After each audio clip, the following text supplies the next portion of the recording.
The Kansas City Chiefs will not franchise tag Orlando Brown, and that means one of two things that we're going to go through today on Locked On Chiefs. From the land of the free and the home of the Chiefs, this is the Locked On Chiefs podcast. Welcome back, folks. It's Locked On Chiefs, your team every day here in Kansas City, but we're also part of the Locked On Podcast Network. They do your team every day, no matter what team you're after. So check them out. We are free on every platform, every day, everywhere. Like, sub, and hit the bell here on YouTube if you would. Thanks for making us your first listen, and check out another show on the network for your next listen. Big day today. Tag deadline was coming. Didn't necessarily see this coming, but it has been announced what the situation is with Orlando Brown. And we're going to go through that backwards and forwards, and there are two main options. We'll do that today. But thanks for making us somebody that you want to get this information from. I'm Ryan Tracy, the founder of Rogue Analytics and Performance Consulting. The Athletic Matrix is available for pre-order right now at rogueapc.com. I have the initial data in. You'll have that soon. You can also check it out on NFL33.com for all my draft content and RGR football. And I'm Chris Clark. Thank you all for listening. We do appreciate it. And you can find me over at Chiefs Corner. There's a lot to talk about when you start looking over at the salary cap and how implications are going to be when you start looking at Orlando Brown and why maybe they made this move and decision not to tag him. Well, let's go through the concept first. We thought this was going to be an easy way to secure Orlando Brown, put the tag on him, worry about negotiating a contract later, right? So this gives us two options, but just the fact that you're not going to exercise that, your immediate thought, what is your first thought when that happened? Where do you think it's going? He's not going to be in Kansas City next year. Okay. Most people have that same reaction. My first reaction was maybe they're close to a deal and maybe they have worked out. They don't have to exercise the tag. They feel within the next week they can get an extension done. Those are the two big options, folks. We're going to go through both of them because there's a big but. But here's the problem with that thought process. And there's a lot of people that believe the same thing you do, that they're close to getting the contract done. The only reason I don't believe that's the case is because Kansas City gave away leverage. That does not make sense for what Brett Veach wants to do with this team and how he wants to build the roster. He gave away leverage because the tag is no longer an option. So to me, this means that he's likely going to test the free agent market and he's probably going to get priced out of Kansas City. They drew a line last year with what they wanted to pay him. It's over what his franchise tag this year will be over what they tried to pay him last year. So to me, I think he's gone. I think he's going to get over $20 million a year somewhere. I just don't think he's going to be in Kansas City. Okay. Because my initial thought on that, hitting the free agent market, I don't think that he does. I think this might be a Demarcus Robinson thing where the field is tested and he doesn't like what he gets back. So maybe this is an olive branch of, hey, if you don't like what you get out there, if you get on The Bachelor and you don't want to give out a rose, maybe you can come back home. You're going to have to take a pay cut, but hey. Yeah, here's the big thing that I have a question on when you start looking at it. This is not going to be a good free agency class.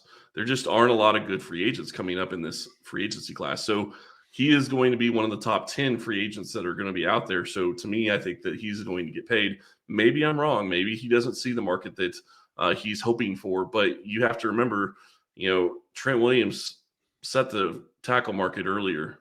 And I'm not saying he's Trent Williams. I know he's not. But I still think he's going to be closer to Trent Williams than a lot of people think. Yeah, I agree with you. Now, folks, we're going to run down implications, the cap. We have to talk about Frank Clark coming up as well. But this comes down to this concept of, does he hit free agency? Does he test the market? And Orlando Brown doesn't find what he wants. If he finds what he wants and he gets that kind of money, he's gone. Normal. But in the meantime, what not setting the tag does is it makes the Chiefs not committed to spending that $19.9 million. That doesn't go on the books. It's not like they're saving. It's just that they're not putting 19.9 on the books, really. But that also, I think, leaves them a lot of room to maneuver. Like you said, not a great free agency, especially at the tackle position. Really interested to see what happens with a couple of guys that we've named. But right now, there's nobody that you think that they have in their sights as an alternative in free agency, is there? No, I don't think that there can be anybody that you think of that, unless they're going to go out and do something and try to go get Laramie Tunsil, which you'd have to trade big assets to go get a guy like that. I don't see that there's another real option out there. And I do think that this is going to be a situation where they're going to have to address it in the draft. And that's what it comes down to, right? Something big is going to happen. They are going to trade big assets for a known name in free agency or close there too, or they are going to trade big assets to get their guy in the draft. Because right now, as good as I thought DeJuan Jones looked for his size, and in particular, Darnell Wright looked for his size, I don't see anybody that has any chance of being available at 31 that they're willing to walk away from Orlando Brown with. So that means there is a move coming no matter what. I just don't know when or what it's going to be. Well, they're going to have to make a move, and I'm guessing it's going to be they're going to have to trade up in the draft to go get somebody.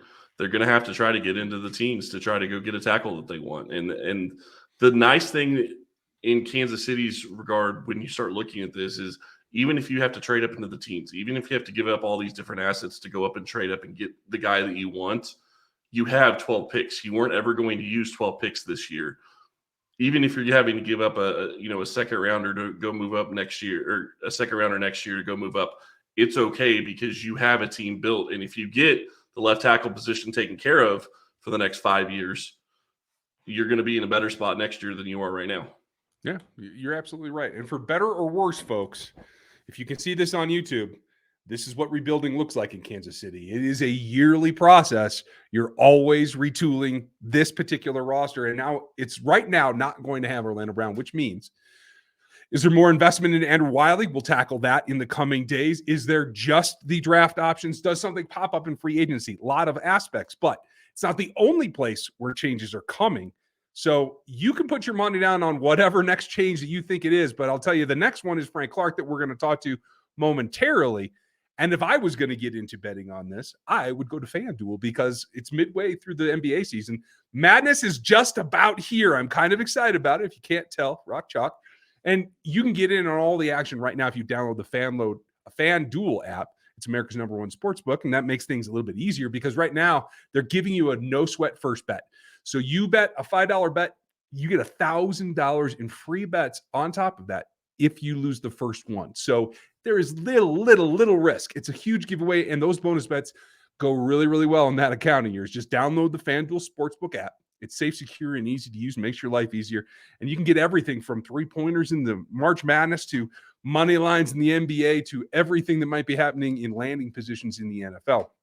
FanDuel lets you combine all those bets into a same-day parlay, same game parlay for those in the thick of predicting the March bracket. I think that's always fun. Don't miss out on your chance right now for that no-sweat first bet. Make yourself a little bit insurance-proof by getting that $1,000 in free bets if your first bet loses when you go to FanDuel.com/lockedon. It's right under here. FanDuel.com/lockedon to learn more. Make every moment more with FanDuel, the official sportsbook partner of the NBA and the NFL.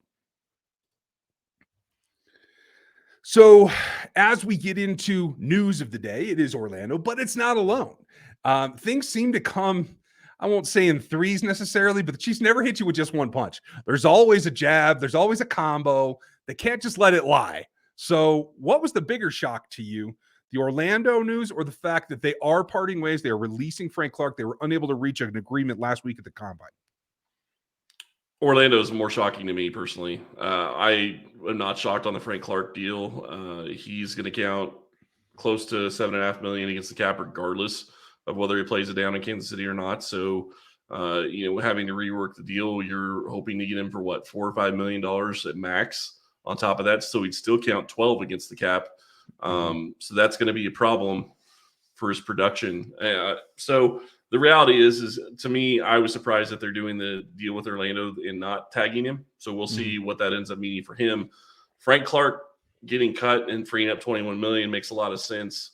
Kansas City is going to have some cap room, but it's not near as much as people are going to think. Well, before we get to the cap room, though, let's consider this might not be the end chapter for Frank Clark. That's true, too. Because I do think because of his postseason run, he's going to have some attention. I just don't know if anybody's going to give him close to the money that he was just making. And by recouping that 21, even though it's still 7 in dead money, that goes a long way towards resetting the market for Frank Clark. And I think in the end, if it comes down to, similarly to everyone else that we've talked about, testing waters, if the waters aren't to your liking, taking a lesser contract to come back, get that all-time postseason record, rather than trying to sign with the team, maybe they offer you somebody who you don't even know can make the playoffs, and then there goes your legacy, really. maybe that allows Frank Clark to come back on a diminished contract and just start from scratch, not having to do the extension and the restructure and all that kind of stuff. Yeah, and it's possible that is the way that they're going to go. I'm curious to see if they want to do something where they go incentive laden, like they did with Juju's contract and a couple other guys' contract. And that's going to be something we're going to talk about in the third segment, because there's a lot of things that hit the cap that we need to update on. But you start looking at the Frank Clark numbers. He was 7.7 against the cap, regardless of whether or not he was playing in Kansas City. That is really, I think, what necessitated this move. It does free up $21 million. It gets them under the cap right now. But they still wouldn't have had the amount of money that they needed to tag Orlando Brown just from this one move alone. So likely still moves coming, I would imagine, over the next couple of days. So that's going to be something to watch as well.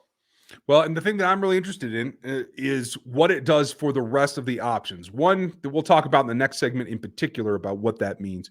But you had an interesting take on what they have to have, and maybe they don't have as much cap space as we think. That 21 maybe not isn't 21. No, it's 21. The problem is that they were probably $4 million over the cap that they're not going to have going into 2023. So the salary cap is set at $224 million. I think 800,000 is about what it is. The problem is that Kansas City had so many adjustments. They ended up getting to a point where their actual cap number for 2023 is like $220 million. Because of all the adjustments they had. $220,447,793.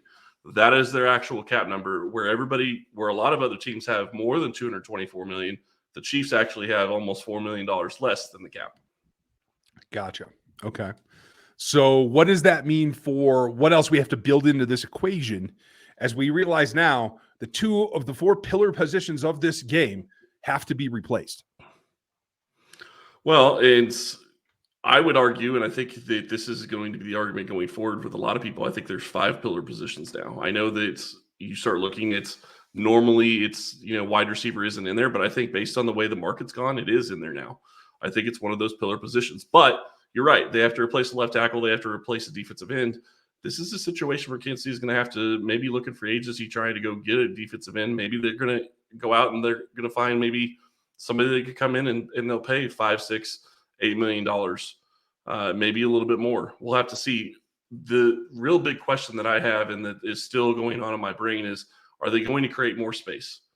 They have until the 17th of March, which is 2 days after free agency starts, to restructure Mahomes' contract. I don't think that they want to go that direction. They could restructure Travis Kelce. They could restructure Joe Thuney. We've talked about those moves. But they're going to have to create more space to be able to sign guys if they want to be able to be active next Monday when the tampering period opens. Tampering. I love that. Legal tampering, folks. It's a whole new phenomenon. It's weird for those of us who've covered this sport for a long time to even get to that point, but it always goes on. And that has a tendency to change things. It's kind of like the magic time, right? Combine is one of those touch points in the offseason every year, because a lot of contact is made there. There's a lot of informal contract negotiations, decisions like this Frank Clark one, where they tried and just couldn't come to an agreement. And so this is the result. There's also all those other things that become maybes. How that goes forward, there's a lot to it. And we have to look at a couple of the alternatives of what they can do. We're going to do that coming up next. Impact of these 2 moves is that they're under the cap now, right? So they're legally okay. They're cap compliant. Compliant. That's the word that I always forget there. So well done. So they're there. So that opens up some of the other things that they have to accomplish. Number 1 in my mind being the extension of Chris Jones. We talked about it last week, and I said they have to do that. Do these 2 moves make that more likely or less likely, in your opinion? I would love to say it's more likely. The problem is Jones came out 2 weeks ago and said that he wanted Frank Clark back, and now he's not going to be back. So we'll see if that's going to change negotiations any. I don't think it really will, but at this point, they're cap compliant. I don't know that it's really going to make a big difference. If they want to be aggressive in getting salary cap dollars, then they're going to probably try to be aggressive and try to get a deal with Jones done. If they're not going to be that aggressive with what they have out there, like I said, this isn't a great free agency class. And the guys that they want to bring back, there's been rumors they want to bring Juju back. They have questions about. Can he stay healthy for a full 17 games? That's a big question. Absolutely. it becomes a seesaw here, right? It's a balance of power. It's the Lady Justice, right? One pocket on one side. What does that do to what they have to look forward at? Like, does it change their perspective on this next period? Frankly, what they have they have 9 days, right? Until deadline. Well, technically they have 9 days. They really have 7 to get the Orlando Brown extension done, and probably any extensions done with the guys that they want to bring back that were on their roster. Once free agency, the legal tampering period opens, I can't imagine they're going to be able to bring guys back. So that's just the reality of what's going to happen. The other thing, and the reason that I said that the 21 million isn't really 21 million, Kansas City was $4 million over the cap. So that becomes 17. Mm-hmm. Then you start looking at what are they going to do with their exclusive rights free agents? What are they going to do with restricted free agents? That is going to change what they have available in cap space, and it could be significant. I mean, you're looking at 2 guys that are EFRAs in Jody Fortson and Shane Buechele. I think they bring both of those guys back. They're going to cost about $1 million a piece. Yeah. So not huge, but it is something that you're going to have to pay. The question becomes a guy like Treshawn Morton. He's a restricted free agent. Do you want to bring him back? He was an undrafted free agent. If you bring him back, it's 2.6. What does that change for decision-making for you? I don't know that it really changes that much. I think that they liked Wharton and what he was able to bring. So I think 2.6 is reasonable for him. Mm-hmm. But then you get into guys like, Prince Tega Wanago. Mm-hmm. Do you want to bring him back, considering you don't have a left tackle currently at all? Currently? Right. It's going to be 2.6 for him. And then the really big question to me is you get into a situation with guys like Tommy Townsend. Tommy Townsend was undrafted. If you sign him to a $2.6 million tender, which is what he is slated to get right now, you don't get anything back if somebody comes in and signs him to a long-term deal. Mm-hmm. So to me, I think they have to give him a second-round tender, and that's going to sound crazy to some, but that's going to cost him $4.3 million in 2023. So in your estimation, is it worth it? He's an all-pro punter. I mean, but I would rather get a long-term deal done, mm-hmm. and maybe that's what they are trying to work towards. But I don't think you just let him go for nothing. No, I completely agree with you. He was an all-pro for a reason, so I think you have to give him at least a second-round tender. I can understand that he is an all-pro. He deserves that. I hope that the extension is the way that they're going, because I'm going to run one stat just because I want to make sure. Grand total, okay? 63 punts on the season in 20 games. I know. I mean, 3 plays a game for his primary duty. That's not much for $4.3 million. No, you're right. You're absolutely correct. Problem is, I mean, yeah, you can go out and draft another guy. Maybe that's the direction Kansas City ends up wanting to go. But they seem to like Tommy Townsend. They made him a team captain. Yeah, exactly. I think that plays into all of this. And yeah, he is a holder, and people want to talk about the holding, and I get it. There's that part of it too that plays into this. It's not his primary duty, but actually, in reality, maybe it is his primary duty. 1.3, it better be, dang it. Yeah, when you're talking, when you're talking about only 3 punts a game, maybe that is his primary duty. Maybe, when you look at it that way. Maybe when you start looking at the snaps, he's getting out there more for field goals and extra points. You would think that would be the case with Kansas City's offense. So I'm not saying that that's necessarily worth the 4.3. I just can't imagine that they have an all-pro punter and they're going to put a original round tender, which means they would get nothing if somebody signs him to a long-term deal. Yeah. I mean, I hope that Tommy's here for the long term. I think he should be. I think it should be a contract extension. My guess is that's the way that it's going to be. Well, and the big thing for me is, yes, he only has 3 punts a game, but how much was he booming punts? His leg is phenomenal, and he can be a weapon when you start looking at, if you have a reason why you end up going 3 and out a couple of times, he can easily flip the field for you, and that's huge. Well, I mean, the man averaged 49 yards in the Super Bowl, of all things. Yep. So let's be respectful of the the quality of his work, maybe not the quantity of his work, because Right. when Patrick Mahomes is your quarterback, you don't get to punt that often. Although it is interesting to look at his stats. This is the most punts that he's executed in his tenure in Kansas City. It was 56, 47, and now 63. So, Funny enough, as I'm sitting here looking at this, I just realized Kansas City is losing $4.4 million in cap space because of incentives from last year that are coming over to 2023, which would be enough to actually sign Townsend to his second round tender. Yeah. So just thought that's kind of funny and interesting. I really do wonder if you start seeing Kansas City continue to do the incentive-laden contracts going forward. Now, maybe it's not going to be guys like Juju, because I think if they're going to sign Juju, it's going to be to a 2 or 3 or 4 or 5 year deal, whatever. They're going to sign him to a longer-term deal. I don't imagine incentives are going to be a huge deal. But if you're going to go out and get a guy, and I don't have a great name of somebody right now, okay, I'll just throw this out, and I'm not saying that they should go sign this guy. If Michael Thomas gets cut, let's throw his name out there. If he gets cut and you bring him in for $2 million or $3 million and you give him incentives worth 5 or 10, that's going to affect 2024's cap more than it's going to affect 2023. But is he going to be able to hit those? You have to realize what you're going to be doing and make those not likely to be earned, which should be pretty easy considering he didn't play last year. Right. My only question you also is, have to make it worth it to yourself. This is a team that plays the long game. They understand where their holes are coming. And I think that's the only problem with the incentive-based thing is I don't think it gives you a clear picture of what you can truly expect year to year. So you end up having to make these adjustments on your total cap every season. No, and I agree with you on that. And I think that actually is also why that they're not doing this with Orlando Brown this year, because they want to have a long-term answer at left tackle. They want to know what their cost is going to be at that position going forward for the next 3 or 4 seasons, so they can have that locked down and it's a set thing. You talked about it earlier. You said it's one of the 4 premium positions, that it really is. But the question is is he going to get more than $20 million a year, which is what it sounds like he's going to want. If they're not going to franchise tag him, they're saying that they don't think he's worth the $20 million a year. That, to me, screams that they're willing to let him go. But I also know that if they're willing to let him go, they have something in store and something in the cards and something that they have planned. I don't know what it is. That's something we're going to be finding out over the next couple of weeks. And probably, I would guess that it's probably going to end up having to be a draft pick unless you're going to go out and trade for somebody.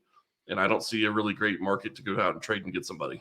The other problem with the trade is you're not going to get a guy that's young enough that's going to be getting ready to hit his prime unless you're going to way overpay to go get him. I feel like this deserves some more exploration. So, folks, we're going to come back on the next show and dig into what are the more likely trade scenarios now. Now that these 2 moves have been made, what's the next domino to fall in the bigger strategic offseason plan? I'm really interested in that. So maybe we'll do that tomorrow. It really quick. You also have to remember that there's probably other things that are going to be coming over this next week. Like I said, they could restructure Kelsey. They could restructure Tooney. They could even restructure Butker if they wanted to create a little bit of cap space. I don't think that they want to go restructure all 3 of them, but they could. True. And obviously they have the ability to go restructure Mahomes. But as you said earlier, the biggest bang for their buck that they're going to get is going and re-signing Chris Jones to an extension. Agreed. I hope that that's in the cards because it sets everything else up. But we're going to explore those possibilities on the next show and with Matt Derrick this week. Do not miss it. Remember, folks, we are 5 days a week all year long because, especially with this team, you never quite know what's going to happen. So we're going to give you all the information that we have at the time that we have it, as well as all of our breakdowns. Thanks for checking us out today. Make sure you check out another show. The Locked On NFL Draft Show is in full swing with my guys, Keith and Damian took over for me, so I am not grinding that show out every day. You want to go check them, though. A lot of information over there. Make sure you like, sub, and hit the bell here on YouTube. And if you would, leave your comments. What concerns you? Are you panicked about these 2 moves today? Put your comments in on YouTube. Put them in the Spotify reviews and the Apple reviews. We appreciate your time. Thanks for listening to us today. We'll talk to you tomorrow.